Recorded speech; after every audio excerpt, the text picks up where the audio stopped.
जिस इंसान के रहता है, जिसकी लिव, जिसकी प्रीत हमेशा परमपिता परमात्मा से जुड़ी रहती है, वो अति भाग्यशाली है, बेइंतहा खुशियां लूटने वाला है और वही जिंदगी का असली मजा लूटता है।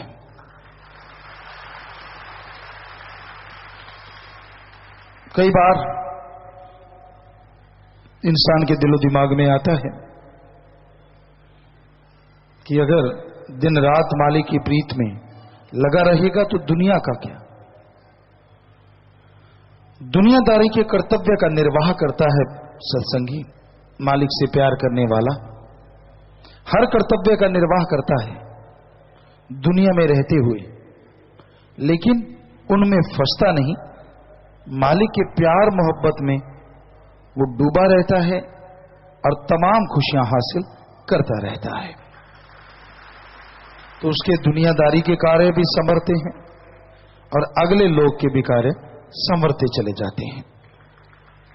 इसलिए उस परम पिता परमात्मा के नाम के साथ हमेशा जुड़े रहिए, उसके नाम का सुमरन हमेशा करते रहिए।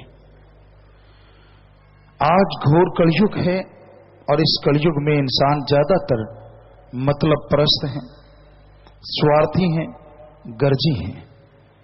उस स्वार्थ में, उस मतलब में इंसान जब हद से ज्यादा अंधा हो जाता है, हद से ज्यादा खो जाता है, तो वो भगवान से, प्रभु से उतना ही दूर हो जाता है।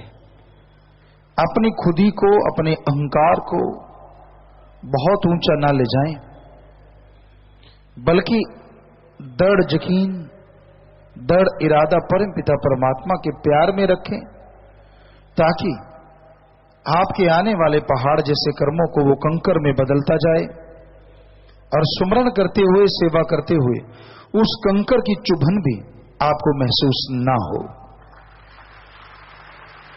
तो यह तभी संभव है जब आप सुमरन करते हैं।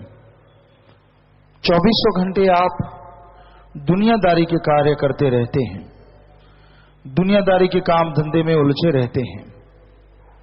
कुछ समय ऐसा निकालो जिसमें मालिक का ही नाम जपा जाए। वो समय मालिक की भक्ति में, मालिक की याद में अगर आप लगाएं, तो बाकी के जो घंटे आप दुनियादारी के कार्य करते हैं, वो मेहनत हक हलाल का अगर करेंगे तो एक असीम शांति, आत्मिक चैन, आनंद आपको महसूस होता रहेगा। यानी कर्तव्य निर्वाह करते रहो, काम धंधा करते रहो और मालिक के नाम का जाप करते रहो। जितना भला आप सोचेंगे, जितना भला आप करेंगे, जितना प्रभु के नाम का सुमरन करेंगे, उतनी ही खुशियां आपके घर में आएंगी, आपके शरीर में आएंगी। दुनियादारी में ठगी, बेईमानी, भ्रष्टाचार, काम वासना, क्रोध, लोभ, मोह, अहंकार में दुनिया डूबी रहती है। इसी में खोए रहते हैं सब लोग और इसमें खो के अपना बहुत कुछ खो देते हैं। खा लिया, पी लिया, सो लिए, बुरे कर्म कर लिए, क्या इसी का नाम जिंदगी है? कर्तव्य निर्वाह करो, कोई नहीं रोकता। जो आपका रिश्ता है, उस रिश्ते के प्रति जो आपका कर्तव्य है, फर्ज है, उसका निर्वाह कीजिए, मेहनत कीजिए, हक हलाल की खाइए, कड़ा परिश्रम करके खाइए, किसी का हक मार के ना खाएं और प्रभु के नाम का जाप करें, उसका शुक्राना करें, तो आपको कर्तव्य निर्वाह करने में और शक्ति आएगी और ताकत आएगी और आप कभी कमजोर नहीं पड़ेंगे। तो सत्संग में आके सुमरन के द्वारा, नाम के जाप के द्वारा इंसान अपने आप को बदल सकता है, अपनी भावना को शुद्ध कर सकता है।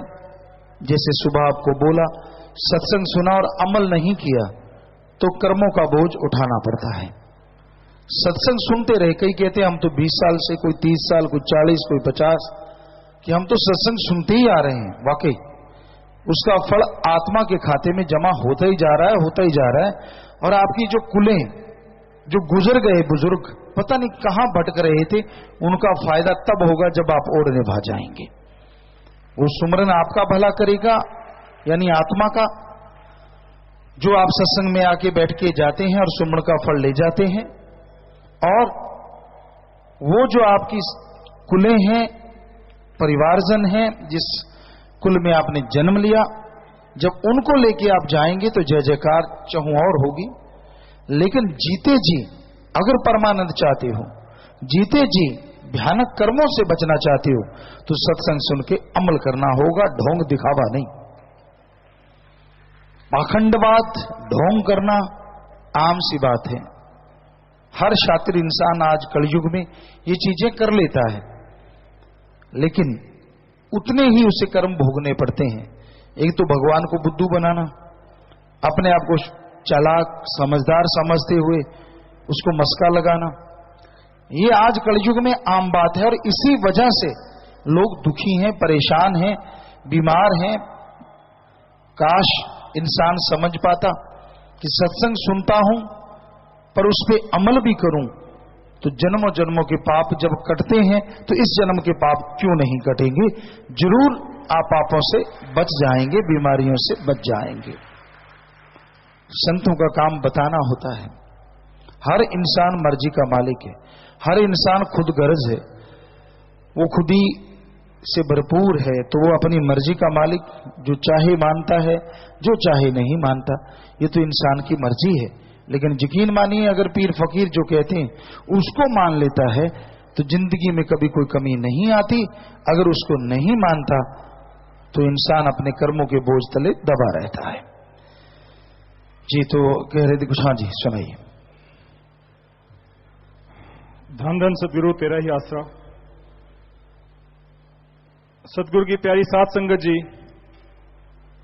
परम पूजनीय दातार जी की जो रहमत है वो जर्रे जर्रे में, कोने कोने में बरस रही है। लेकिन क्या करें, हमारा मन हावी है। तो पूज्य पिताजी इस रूहानी सफरनामे में, इस रूहानी सफर में पूज्य पिताजी ने बहुत बार ऐसा एहसास कराया कि वाकई इन खुली आंखों से भी उन दृश्यों को, उस दृष्टांत को हम देख सकते हैं।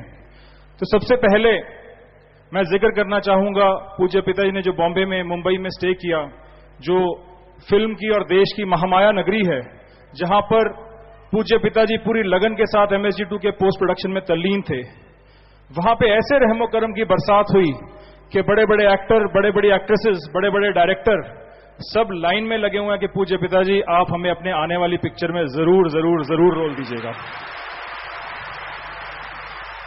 और कहते हैं कि वो वहां इंडिया के टॉप के प्रोफेशनल्स बैठे हैं, पर ऐसा देखने को मिला कि चाहे कोई बैकग्राउंड म्यूजिक का डायरेक्टर हो, कोई स्पेशल इफेक्ट्स का डायरेक्टर हो, कोई रीमिक्स का इंजीनियर हो, कोई साउंड इंजीनियर हो, कोई साउंड रिकॉर्डिस्ट हो, कोई भी हो दिग्गज बड़े से बड़ा इंडस्ट्री का, जब पूज्य पिताजी किसी भी बात के हर बारीक से बारीक पहलू के बारे में उनसे चर्चा करते तो ऐसे लगता जैसे उनको कुछ भी नहीं आता, और वो खुद इस बात को मानते। और कई चमत्कार इंडस्ट्री ने भी देख लिया और उन चमत्कारों का चर्चे वहां पे हो रहे हैं। मुझे एग्जैक्ट पता नहीं, पर वहां पे पूज्य पिताजी ने शायद 3 सॉन्ग्स की रिकॉर्डिंग, मैं वहां था नहीं लेकिन बताया गया जैसे, तो 15-20 मिनट में 3 सॉन्ग्स की रिकॉर्डिंग की। तो वहां के रिकॉर्डिस्ट हैरान थे। वो कहते थे कि जो बड़े से बड़ा आर्टिस्ट वहां पे आता है, बड़े से बड़ा सिंगर आता है, तो एक एक लाइन को कई कई बार गाता है, तब जाके वो ओके होता है। और पूज्य पिताजी ने एक के बाद एक तीनों सॉन्ग्स गा दिए और वही फाइनल, कोई रीटेक नहीं। और हर अदा जो है वो चर्चा का विषय बनी हुई है। हाई सोसाइटी के लोग, हाई जेंट्री और अरबोंपति लोग हैं, पिताजी के दर्श के दीवाने हो रहे हैं। बड़े बड़े सेलिब्रिटीज निकलते थे उस होटल से और कोई उनसे बात नहीं करना चाहता था। पर पूज्य पिताजी की कशिश ऐसी थी कि हर कोई खिंचा चला आता था, हर कोई बात करना चाहता था और हर कोई एक अजीब सी मस्ती, एक अजीब सी कुमारी का अनुभव करता था पूज्य पिताजी के दर्श से ही। और ऐसा भी हुआ कि एक फैमिली थी, उनकी फ्लाइट थी, उनको स्पेन वापस जाना था और वो आके पूज्य पिताजी के पास खड़े हुए और पूज्य पिताजी किसी से कुछ बात कर रहे थे। तो उन्होंने कहा थोड़ी देर हम रुकते हैं और देखते हैं अगर पिताजी से हमें बात करने का, गुरुजी से बात करने का मौका मिले। तो जब मौका मिला तो वो यही भूल गए कि उनको फ्लाइट लेनी है, वो बातों में ऐसे मशगूल हो गए और उनका दिल एक था, फिर वो दोबारा रुक गए कि हमें अभी और बात करनी है, हमारा दिल अभी भरा नहीं है। तो ऐसे दृश्य बार बार देखने को मिलते। और पूज्य पिताजी की एंट्री और स्टाइल की सिर्फ यहां रूबरू नाइट में चर्चा नहीं होती, वहां पे भी लोगों ने मुंह से कहा, जब पूज्य पिताजी की एक नई गाड़ी, वहां पे नई कार लेकर गए, तो वहां के बड़े बड़े लोगों ने कहा कि यहां की ऐसी एंट्री और ऐसा स्टाइल हमने आज तक नहीं देखा। और सुनने वाले को हो सकता है विश्वास ना हो, लेकिन जिन्होंने आंखों से देखा है तो वो हो ही नहीं सकता कि वो उस दृश्य को भुला पाए, क्योंकि अजीबोगरीब बातें देखने को मिली। एक प्रेमी युगल आपस में गुटरगू कर रहा था और जैसे ही पिताजी की गाड़ी वहां से गुजरी, वो अपना सारा कुछ भूल गए और गर्दन घुमा के दोनों पिताजी की ओर निहारने लगे। एक ऑटो ड्राइवर था, ऑटो चला रहा था, ऑटो चलाते चलाते उसने अपना मोबाइल निकाल लिया और वीडियो करने लगा। कई मोटरसाइकिल पे लोग जा रहे थे, वो मोटरसाइकिल पे पूज्य पिताजी की गाड़ी का पीछा करने लगे और जो ऑपोजिट साइड पे जो लेन जा रही थी उस पे इतनी गाड़ियों ने ब्रेकें मारी कि उनके आपस में एक्सीडेंट होते होते बचे, या थोड़ा बहुत लग भी गई आपस में। और वहां पे दूसरी साइड पे ट्रैफिक जैम हो गया, क्योंकि लोग गाड़ी तो सामने की ओर चला रहे थे पर गर्दन पीछे की ओर घूमी हुई थी। तो ये सारे दृश्य जो भी गए उन्होंने रोजाना देखे, हर बार देखे। और बहुत अपने आप को कहने गंवाने वाले बहुत बड़े अरबोंपति लोग पूज्य पिताजी की गाड़ी के पास आते और अपनी फोटो पूज्य पिताजी की गाड़ी के साथ खिंचवा के भी चलते बनते। और वो लोग ऐसे होते हैं, वो ये दिखाना चाहते हैं कि उन्हें किसी चीज की परवाह नहीं, क्योंकि उनके जैसा कोई है नहीं। पर पूज्य पिताजी अपनी हर अदा में ऐसी कशिश पैदा कर देते कि वो मजबूर हो जाते गुरुजी के पास आने को। ऐसे ही कई सारे बहुत सारे फैशन डिजाइनर जो कि देश में अपने इलाके में नाम रखते थे, वो भी पूज्य पिताजी की अदाओं से, पूज्य पिताजी की ड्रेसेस से आकर्षित होकर उनसे रहा नहीं गया, वो पास चले आते और बहुत लंबी चर्चा करते पूज्य गुरुजी से फैशन के बारे में।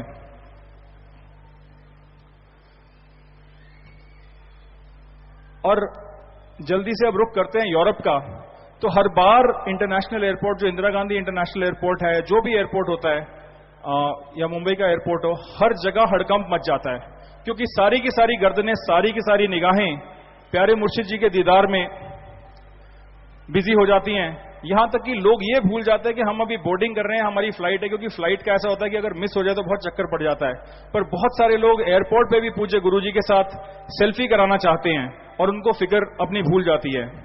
और जब हम यूरोप में उतरे तो वहां पे जैसे आते ही हल्ला मच गया हमारे राम पिया का, और वहां पे जैसे गुरुजी एक बोट क्रूज पे गए तो वही आलम वहां पे देखने को मिला। क्योंकि यहां पे हमें लगता है कि पूज्य गुरुजी को जानते हैं कि एमएसजी फिल्म वाले हैं या गुरुजी हैं डेरा सच्चा सौदा के, इसलिए जानते हैं। पर वहां पे लोग कुछ नहीं जानते थे, लेकिन उनका रिस्पांस एक ही था, गर्दन 180 डिग्री घूम जाती, जिस लिमिट तक गर्दन जाके रुक जाती, फिर वो दूसरी तरफ से गर्दन घुमा के पूज्य गुरुजी को निहारने लगते। और ऐसा ही नहीं कि जिस बोट पर गुरुजी ने क्रूज किया, न सिर्फ उसके लोग, जो सामने वाली बोट्स थी या जो आसपास से निकलती थी, उनकी भी सारी निगाहें बीच बीच में जब वो फोटोज भी खींचते, क्योंकि वो बहुत प्राइवेसी को रिस्पेक्ट करते हैं, तो आम जाके वो किसी से बातचीत शुरू नहीं करते, इसमें झिझक मानते हैं। लेकिन वो जब भी अपनी फोटो लेने की कोशिश करते तो दिखाते ऐसे कि किसी दृश्य की फोटो ले रहे हैं, और बीच में अपने कैमरा के बीच में कोशिश करते कि पूज्य गुरुजी की फोटो उसमें जरूर आ जाए। तो ऐसा सैकड़ों की तादाद में वहां लोगों ने किया। और ये सच्चाई है, क्योंकि मैंने एक बहुत बड़े स्टोर में घूम घाम कर देखा, क्योंकि पेरिस को कहते हैं कि वो फैशन और स्टाइल का शहर है, लेकिन वो शहर और वहां के लोग, उन्होंने बहुत अपनी तरफ से फैशनेबल कपड़े पहने हुए थे, पर पूज्य गुरुजी के सामने ऐसे लगे जैसे 1930 की कोई ब्लैक एंड व्हाइट फोटो होती है। वहां के बेस्ट ड्रेस जो लोग थे, बहुत फैशनेबल, और वहां के स्टोर में बड़े बड़े ब्रांड्स थे, जॉर्जियो, अरमानी या जो भी उनके नाम है। तो पिताजी ये सच्चाई है, मैं वाकई वहां पे गया कि कुछ मिलता जुलता, कुछ ऐसा जो कि आपके अंदाज के कहीं पास भी आ सके, तो ऐसा कुछ भी नहीं मिला। और इंडियंस को तो बताने की जरूरत ही नहीं पड़ती थी, वहां पे बहुत सारे इंडियन सैलानी भी घूम रहे थे या बहुत सारे इंडियन लोग वहां पे रहते हैं, तो वहां फुसफुसाहट शुरू हो जाती थी। और यूरोपियंस का भी अपने आप ही समझ जाते थे कि बहुत ऊंची शख्सियत है, और अपने आप उनको पता नहीं चलता था कि क्यों वो खींचे चले आ रहे हैं, लेकिन अपने आप वो निहारते रहते और हमारे पास आके गुरुजी के बारे में पूछते। और कई बार हमारे मन में शायद ये आ जाता है कि कहीं भी हम चले जाते हैं, कहीं पहाड़ है या कहीं नदियां या कहीं जंगलात है या कहीं दृश्य है खूबसूरत, तो वहां खूबसूरती है। प्रसाद संगत जी, सच्चे दिल से आपको यह बताना चाहूंगा कि पूज्य गुरु जी हैं तो खूबसूरती है, अगर पूज्य गुरु जी नहीं है तो वहां पर कुछ भी नहीं है। क्योंकि या तो पता नहीं हमारा कोई गियर अड़ा हुआ था या कोई कर्म चक्कर था या पिताजी को ऐसे ही मंजूर था, तो पूज्य पिताजी एक बार कहीं अलग निकल गए और बाकी ग्रुप को कहीं अलग पेरिस का डिज्नीलैंड देखने जाना था और बहुत उमंग थी कि डिज्नीलैंड देखेंगे। जैसे वहां पहुंचे तो वो दिन ऐसा निकला जैसे हम कोई शमशान देखकर आए हों। बिल्कुल लगा ही नहीं कुछ भी, सब कुछ उजाड़, वहां राइड थी, जो कुछ भी था, लोग घूम रहे थे, लेकिन पूज्य पिताजी के बिना ऐसे लगा कि किसी दृश्य में जान है ही नहीं, उसके बिना कोई खुशी कहीं और है ही नहीं। और 5 स्टार होटल के वेटर और स्टाफ तक तड़पते कि आपके वो जो, उनको गुरुजी का तो पता नहीं था, वो डिस्क्राइब करते कि क्योंकि उनकी भाषा भी इंग्लिश वहां हर कोई नहीं जानता, जर्मनी में, फ्रांस में और स्विट्जरलैंड में, तो वो इशारा करके बताते कि वो कहां हैं। उनको भी तड़फ लग जाती, उनको भी कशिश होती कि कब वो आए, कब वो गुरुजी के दर्शन करें, और उसके बाद उन्हें लगता कि हमें हमारा दिन बहुत अच्छा जाएगा। और एक खास बात मैं कहना चाहूंगा, गुरुजी वहां के लोगों को जब थोड़ा सा आप जी के बारे में बताते तो इतने को सुन के उनकी आंखें फटी से फटी रह जाती, और इतने को सुन के थोड़ा सा बताते कि डी एडिक्शन करते हैं, एक दो मानवता भलाई के कामों के बारे में बताते, वो इतना ज्यादा अप्रिशिएट करते कि हद से ज्यादा, जहां पे वाकई हमारा सीना जो है गर्व से चौड़ा हो जाता कि सतगुरु ने ऐसा काम किया। और ये बहुत देर नहीं लगनी कि दुनिया के जर्रे जर्रे में, कोने कोने में एक ही नाम होगा, शासत नाम, शासत नाम। और हर चीज सतगुरु को पता है। एक जगह ट्रेन लेनी थी और हम कुछ लेट हो गए, तो पूज्य पिताजी ने वचन कर दिया कि ट्रेन छूट जाएगी, और वो ट्रेन हम हालांकि 10-5 मिनट रहते पहुंच भी गए, लेकिन वो ट्रेन समय से 10-15 मिनट पहले ही चली गई, वो ट्रेन छूट गई। तो पूज्य पिताजी जहां भी जाते, वहां के मौसम का मिजाज अगर वो गर्म होता तो पिताजी वचन करते तो वो ठंडा हो जाता, अगर वो बहुत सूखा और अजीब सा होता तो पूज्य पिताजी वचन करते वहां बरसात हो जाती। तो एक जगह नहीं, हर जगह पे हमें ये देखने को मिला कि सारा कुछ, सारा खेल है वो हमारे रहबर के हाथ में है। और एक पेरिस में एक इंडियन फैमिली का एक रेस्टोरेंट था, तो वहां पे पूज्य गुरुजी गए तो वो बस तक ऐसे लेने आए, ऐसे लगा जैसे सदियों से बिछड़ा हुआ कोई प्रेमी परिवार था। बिल्कुल लगा ही नहीं कि नई जगह पे पूज्य पिताजी पहली बार जा रहे हैं। न जाने क्या खुशी उनको पिताजी ने दी थी, न जाने क्या उनको एहसास करा दिया था कि वो पूज्य गुरुजी को बस तक लेने आए, और ऐसे जब भी गुरुजी वहां पे गए ऐसे ट्रीट किया कि जैसे एक प्रेमी परिवार रिसीव करता है, एक प्रेमी परिवार खुशी मनाता है, नाचता है, झूमता है। और पूज्य पिताजी ने वहां पे नाम की दात भी अता की जहां पे बड़े बड़े लोगों ने नामदान लिया। और सबसे बड़ी बात, हालांकि हम अपनी सोच से, अपनी नजर से देखते हैं तो हमें लगता है यहाँ सड़कें बहुत साफ हैं, यहाँ ट्रेन का सिस्टम बहुत अच्छा है, यहाँ फलानी चीज बहुत अच्छी है, लेकिन पूज्य पिताजी ने जब भी वहां पे बात की तो इंडिया की संस्कृति की बात की, वेदों की बात की, ध्यान की बात की, इंडिया की कल्चर की सारी अच्छी अच्छी बातों की बारे में वहां के लोगों को बताया और इस देश का नाम ऊंचा किया। और इससे बड़ी देशभक्ति की मिसाल हो नहीं सकती, क्योंकि जब भी हम वहां जाते हैं, कोई भी नॉर्मल इंसान वहां पे जाता है तो वो वहां के 2-4 ऊपर के गुण देखता है और इंडिया उसको बहुत बुरा लगने लग जाता है। पर पूज्य पिताजी ने इंडिया का नाम इतना रोशन किया और देशभक्ति की वो मिसालें दी, जिससे पता चला कि वाकई सतगुरु मुर्शिद कामिल ने इस देश की मिट्टी से जो प्यार किया है और जो हमें करना सिखाया है, वो वाकई उसकी कोई मिसाल हो नहीं सकती। और जो यूरोप का हाईएस्ट पॉइंट था, एक पहाड़ी थी, उसको जंगफ्रॉ या यंगफ्रॉ कहते थे, और वहां लोग डबल जैकेट्स पहन के पहुंचे, ठिठुर रहे थे सारे के सारे। डबल जैकेट पहुंचने के बाद भी एक आध कोई सज्जन थे जो ठिठुर के एकदम बेहोश होने वाले हो गए, उसका भी पिताजी ने कर्म काटा। लेकिन पूज्य पिताजी वहां सिर्फ टी-शर्ट में, महज एक टी-शर्ट में पूज्य पिताजी वहां पे घूमे और लोगों ने देखा और वाकई कहा कि बहुत पहुंचे हुए संत हैं, बहुत पहुंचे हुए गुरु हैं, जो कि इतनी ठंड में किसी की बस की बात नहीं। लोग, ये सच्चाई है साथ संगत जी, लोग वाकई नीले पड़ रहे थे वहां पे जहां पूज्य पिताजी टी-शर्ट में विचरण करते रहे। और जिस तरह से वहां पे पिताजी ने गा के और साथ में लोगों को संगत ने साथ में जो भी हुटिंग की, तो उसको देख के लोगों ने ऐसे कहा कि खुशियां मनाई तो जा रही हैं, पर इस तरह से इस कदर खुशियां मनाई जा रही हैं कि जिसका उन्हें अंदाजा तो लग रहा था कि क्या हो रहा है, लेकिन वो हाथ मलते रह गए कि काश ये खुशी हमें भी मिली होती, क्योंकि ऐसा खुशी मनाने का अंदाज उन्होंने कभी ना देखा था ना सुना था। और ये भी विश्व रिकॉर्ड है कि कितने लोग पूज्य पिताजी के साथ सेल्फी कराते हैं, पूज्य पिताजी के साथ बातचीत करते हैं, क्योंकि और कोई भी, क्योंकि तुलना तो यहां हो ही नहीं सकती, लेकिन और कोई भी सेलिब्रिटी है ना तो वो किसी की बात सुनता है, और पूज्य पिताजी बात सुनते ही नहीं, जिसको कहते हैं दिल खुश कर देते हैं, दिल खस्ता कर देते हैं, दुख हर लेते हैं। तो हर एक के साथ लोग मुरझाए हुए आते और हंसते हुए, उछलते हुए, कूदते हुए चले जाते और हमें ऐसे थैंक यू करते।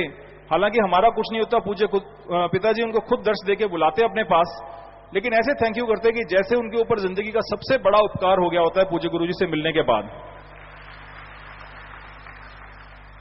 और एक जगह जहां जाके ट्रेन ने रुकना था, ट्रेन का सफर काफी लंबा हो गया, तो पूज्य पिताजी ने सहज ही वचन किए कि अब कहीं उतारेंगे भी है कि नहीं। और जैसे ही पूज्य पिताजी ने वचन उचारे, साथ के साथ ट्रेन रुक गई और ट्रेन का गेट खुल गया और वहीं पे स्टेशन आ गया। तो ऐसी कई सारी बातें अक्सर होती रहती। और अंग्रेजी के साथ साथ वहां पे, क्योंकि सारे लोग अंग्रेजी नहीं समझते थे, वहां पे फ्रेंच, जर्मन और इटालियन भी बहुत लोग बोल रहे थे। लेकिन पूज्य पिताजी अंग्रेजी तो फराटेदार बोलते थे, लेकिन जिन लोगों को इंग्लिश नहीं आती थी उनके साथ भी पिताजी की गुफ्तगू यूं ही चलती रहती, कोई फर्क नहीं पड़ता, उनको पिताजी की सारी बात समझ आती थी और वाइस वर्सा, दोनों एक दूसरे की बात समझते थे। लेकिन हमारे किसी के और सुनने वाले किसी के कुछ पल्ले नहीं पड़ता था और बातचीत हो जाती थी। अगर कुछ वहां पे जो भी ट्रांजैक्शन करनी होती है, जो भी बात करनी होती है, वो जरूर मुकम्मल होती थी। और सारी की सारी नेशनैलिटीज, चाहे कोई ब्रिटिश है, जर्मन है, स्विस है, ऑस्ट्रियन है या कहीं का भी है, तो वो बहुत खुश होता पूज्य पिताजी के बारे में जब उसको बताते। तो एक जगह एक मैनेजर था, बहुत बड़े होटल का मैनेजर था, जो कि रेसिस्ट था, उसके दिल में कुछ इंडियंस के बारे में कुछ था। तो जब उसको 5 मिनट अलग से बैठ के पूज्य गुरुजी के बारे में बताया और कुछ उसको वीडियोस दिखाई यूट्यूब के ऊपर, नेपाल का राहत कार्य और 1-2 बताया, तो उसने कम से कम 10-20 बार सॉरी बोला। और वो तैयार हो गया कि अगर मेरे दिल में भी ये भावना थी, मैं पूज्य गुरुजी से जाके अभी सॉरी बोलता हूं कि मेरे दिल में भी ये भावना आई। तो ये बहुत अच्छी चीज लगी कि वहां पे जब लोग एहसास करते थे, बहुत अच्छी तरह से, बहुत गहराई से, दिल की गहराई से अपनी गलती का एहसास करते थे। और पूज्य पिताजी का जहां पे साइंटिस्ट से मिलना हुआ, तो वो साइंटिस्ट बहुत बड़ा टॉप का साइंटिस्ट था, जर्मनी का जो ओल्डेस्ट यूनिवर्सिटी है, यूनिवर्सिटी ऑफ रॉस्टॉक। तो वहां जब से पूज्य पिताजी आए हैं, वो सारे के सारा ग्रुप ऑफ साइंटिस्ट वहां पे हिला पड़ा है। और उसने पहले टाइम दिया था कि मैं 15 मिनट के लिए आके गुरुजी से मिलूंगा, 1.5 घंटा या उससे भी थोड़ा ज्यादा समय हो गया। पहले तो उसको वो पहले तो मान नहीं रहा था। फिर जैसे पूज्य पिताजी ने रिसर्च के बारे में बताया कि ये रिसर्च करना है, ऐसे होगा, तो वो मानना कन्विंस हो गया। फिर अल्टीमेटली उसने हाथ खड़े कर दिए। उसने कहा, गुरुजी जो रिसर्च आप बता रहे हो बहुत ऊंची है, बहुत बेहतरीन है, लेकिन हमारी बुद्धि में ये नहीं आ रहा कि जो चीज जिसको आप नापना चाहते हो, तोलना चाहते हो, जो आप बताना चाहते हो, उसको रीड कैसे करें, उसको कैच किस मशीन से करें या किस टेक्नोलॉजी से करें। तो वो भी पूज्य पिताजी ने उसको बताया कि कौन सी टेक्नोलॉजी से उसको रीड करना है, किस तरह से उस चीज को पकड़ा जाएगा। और वो इतना नतमस्तक हो गया कि बाद में उसके फोन आ रहे हैं कि मैं बहुत जल्द से जल्द बहुत एक्साइटेड हूं गुरुजी से मिलने के बाद, और जल्द से जल्द वो मेडिटेशन के ऊपर आधारित रिसर्च जो है उसके ऊपर MOU साइन करना चाहता हूं। और पूज्य पिताजी वहां से, क्योंकि पूज्य पिताजी का शेड्यूल बिजी था, नहीं तो वो 1.5 घंटे के बाद भी वहीं बैठने को तैयार था। और ऐसी बहुत सारी बातें हैं समय के अभाव की वजह से, और मैं कई सारी बातें भूल गया हूं, कई सारी बातें लिख नहीं पाया हूंगा। लेकिन एक मंजर जो वापस आके दिल्ली एयरपोर्ट पे देखने को मिला, वो बहुत ही जबरदस्त था। जैसे पूज्य पिताजी दिल्ली में डिबोर्ड हुए, प्लेन से उतरे, तो एक मुसलमान भाई वहां पे खड़े थे। हम उनको बिल्कुल नहीं जानते थे कौन है कौन नहीं, और हमारे दिमाग में कई बार टेंशन रहती है कि नया आदमी है, कौन होगा कौन नहीं होगा। और वो जैसे ही पूज्य गुरुजी बाहर उतरे, वहां से बाहर आए, तो एयरपोर्ट के अभी अंदर ही थे, लेकिन प्लेन से जैसे ही बाहर आए, तो वो जाकर पूज्य गुरुजी से लिपट गया और बहुत खुशी से मिला। तो पूज्य गुरुजी तो वहां से जो गोल्फ कार्ट था या जो बैटरी कार थी, उसके ऊपर बैठ के सारा ग्रुप चला गया। तो मैं बाद में रुका, उससे पूछा आप कौन हो, तो उसने बताया मेरा नाम शोएब इकबाल है और मैं 5 बार जामा मस्जिद एरिया में माटिया महल से 5 बार MLA रह चुका हूं, और मैं अभी हज करके आ रहा हूं। और वो सारे का सारा परिवार हज करके आ रहा था, और पिताजी बेहद कट्टर था, वो बेहद कट्टर अपने धर्म का। लेकिन आप जी ने पता नहीं क्या दिखाया कि उसने आप देखा ना ताव और आप जी से लिपट गया। और एक बताना चाहूंगा ये बात, क्योंकि लिपटने वाला वो अकेला नहीं था, और पूज्य पिताजी की रहमत होती है नए जीवों के ऊपर कि हर कोई पूज्य पिताजी के साथ लगना चाहता है, और वो रहमो करम ऐसा अता करते हैं कि उसको जिंदगी में कभी ना भूलने वाली याद दे जाते हैं, वो विरह, वो तड़प, और फिर से मिलने की उम्मीद दे जाते हैं। ये कैसा करते हैं, कैसा होता है, ये हम अपनी जबान से बयान कर नहीं सकते। पिताजी बताने में बहुत सारी त्रुटियां होंगी, उसके लिए माफी चाहता हूं। धन धन सदगुरु तेरा यासी जी, आशीर्वाद। और ये सब शास्त्र नाम शाम स्थान दाता का रहमो करम, उनके रहमो करम से ही पॉसिबल होता है ये हर चीज। और जैसा आपको बोला था कि हमारे देश का कल्चर, हमारे देश का रहन सहन, मौसम सबसे बढ़िया है। बस जरूरत है कि हम धर्मों को फॉलो करें। काश यहाँ ठगी ना होती, बेईमानी ना होती, भ्रष्टाचार ना होता, लोग हक मार के ना खाते, किसी को मारने के लिए प्लान ना करते। काश यहाँ पे कोई कितना भी आगे बढ़े, कोई रोकने वाला ना होता। क्योंकि हमारे देश में सबसे बड़ी कमी यही है कि एक का घर अगर 4 मंजिला हो गया, दूसरे का 1 मंजिला है, तो वो अपनी 2 मंजिल का नहीं सोचता, उन 4 मंजिल को गिराने की कोशिश करता है। यानी समझदार को इशारा काफी है। ईर्ष्या द्वेष इतना बढ़ गया है कि मैं हूं, मेरा नाम है तो ठीक है, दूसरा बराबर में कोई नाम आ रहा है तो क्यों आ रहा है। आज यहां ये स्थिति है इस देश में। तो कहने का मतलब हमारा देश सर्वोत्तम है। बेपरवाह श्याम मस्ताना जी, शास्त्राम जी दाता रहबर ने इसको नवाजा, अपने आप में ये बेमिसाल है। कोई कमियां हैं तो वो यही हैं, और वही दूर करने में लगे हुए हैं। तो मालिक ने चाहा अवश्य दूर होंगी। और यहां ये बात कर रहे हैं लिपटने की, तो हर जगह यही होता था, चाहे वो यूरोप का कोई भी कंट्री होता, किसी में भी गए, हर कोई कुछ तो उनकी आदत होती है। कुछ शायद बेपरवाह जी शास्त्र नाम श्याम मस्तान दाता का रहमो करम अलग होता है कि वो आते और वो जरूर लिपटने की कोशिश करते। हालांकि मेनली उनकी ये होता है कि आगे से अगर कोई रिस्पांस करता है तभी वो आगे बढ़ते हैं। हम तो कोई रिस्पांस नहीं करते थे, ये दिखाते थे कि भाई नहीं हम कुछ नहीं कहते आपको, लेकिन वो फिर भी अपनी तरफ से रिस्पांस करते। और ये भगवान की कृपा कि वो चले आते और बिल्कुल साथ लग के या हाथ डाल के या यूं कुछ अलग सा कि हमने सेल्फी लेनी है। वहां के विदेशी मूल के नागरिक बहुत ऐसा करते थे, और बहुत जगहों पे ऐसा होता है। छोटे छोटे बच्चे, कई जगह पे एक देश ऐसा भी है, यहाँ बहुत ईगो है, बहुत, हम किसी के बारे में उस देश का नाम नहीं लेंगे, लेकिन बड़ी ईगो, और लोगों से सुना भी, लेकिन हमने देखा भी। लेकिन वहां भी लोग यही चाहते थे कि हाँ हम जैसे क्रूज में बैठे हैं और पानी में जा रहे हैं, तो छोटे छोटे बच्चे 10-15 साल के लड़कियां लड़के वो आते, और ये कहने में उनको शर्म लगती कि हम इनसे फोटो कैसे करवाएं। लेकिन यहाँ हम खड़े हैं तो वो आगे आके यूं सेल्फी कि हम तो उधर ले रहे हैं, लेकिन हमने कई बार देखा तो वो खुद की सेल्फी ले रहे होते थे, किसी सीन की नहीं, और उस सेल्फी में सेंटर में हमें ले लेते अगर 2 होते तो ये वो आम ही करते थे। और जब वो देखते कि हमारी चोरी पकड़ी तो नहीं गई, वो हमें देखते, हम उनको मुस्कुरा के कहते बेटा कोई बात नहीं जा। तो वो खिसियाते हुए और थोड़ा शर्माते हुए निकल जाते। तो ऐसा आम ही होता था वहां ये चीजें। और कई ऐसे भी होते थे कि कह के करवाते कि नहीं हमने करवाना है, तो हम कभी रोकते नहीं कि आइए आप आ जाइए। तो ऐसा बहुत जगहों पे होता था। ये बेपरवाह जी का रहमो करम है, वरना ये सारे साथी इनके साथ किसी ने कितनी की सेल्फी करवाई होगी ये तो राम जाने। तो कहने का मतलब इंसान इंसान ही दिखता है ना, लेकिन जिसकी जो निगाह होती है शास्त्र नाम शाम मस्तान दाता रहबर की बिछड़ी हुई रूहें पता नहीं कहां कहां कैसी बैठी हैं। कई बार ये डॉक्टर आदित्य काफी अच्छी इंग्लिश में फ्लो है, आप सब लोग जानते ही हैं। और भी कुछ कनाडा से आए थे, बच्चा था सिमरन है और नरपेंद्र, वो भी इंग्लिश बोलते, लेकिन इनसे बात उलझ जाती क्योंकि वहां इंग्लिश को कई जगह पे तो अच्छा ही नहीं मानते, वो बुरा मानते। तो इनसे अटक जाता काम। तो फिर हम आते आते जाते जाते एक बात कह जाते, उससे इनका काम हल हो जाता। तो फिर ये हमें देखते हैं कि हम तो कब के लगे हुए हैं। तो ये बेपरवाह जी का रहमो करम नहीं तो और क्या है। हमने कौन सा उनकी भाषाएं सीखी हैं या उन भाषाओं में कभी पढ़े हैं, लेकिन ये लोग जानते हैं अच्छी तरह। जैसे आदित्य ने अभी बताया कि कैसे होता था उनके साथ, कैसे वो चर्चा कर लेते थे। और ये तो राम जाने, उसका काम जाने, हमें कुछ भी पता नहीं। तो प्यारी साथ संगत जी, 5वीं एशियन योगा चैंपियनशिप बैंकॉक में हुई थी, जिसमें शास्त्राम जी गर्ल्स स्कूल श्री गुरुसर मोडिया का एक खिलाड़ी, MSG ग्लोरियस इंटरनेशनल स्कूल का एक खिलाड़ी और शास्त्राम जी गर्ल्स स्कूल सरसा के 5 खिलाड़ियों ने 2 गोल्ड, 5 सिल्वर, 6 ब्रॉन्ज मेडल जीते, जिनमें गुरुकुलचारी सेवादार बहन नीलम इंसान ने भी गोल्ड मेडल जीता। सो खड़े हो जाए। शाबाश बेटा, बहुत ही बढ़िया, बहुत अच्छा आपने काम किया, देश का नाम रोशन किया। मालिक खुशियों से नवाजे, बस बचनों पे पक्के रहो, सुमन करते रहो और आगे बढ़ो। मालिक रहमो करम से नवाजे। प्रसाद ले लेना।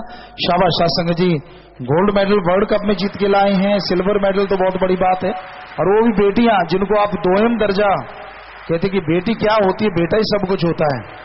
बेटे भी लेके आए वर्ल्ड कप में, हम तो चाहते हैं, लेकिन बेटियां तो ढेर लगा रही हैं, इसमें कोई दो राय नहीं। सो आशीर्वाद प्रसाद ले लेना बेटा, सो नारा लगा के बैठ जाइए। शास्त्राम जी गर्ल्स स्कूल कॉलेज के तीरंदाजी के खिलाड़ियों ने ओपन डिस्ट्रिक्ट में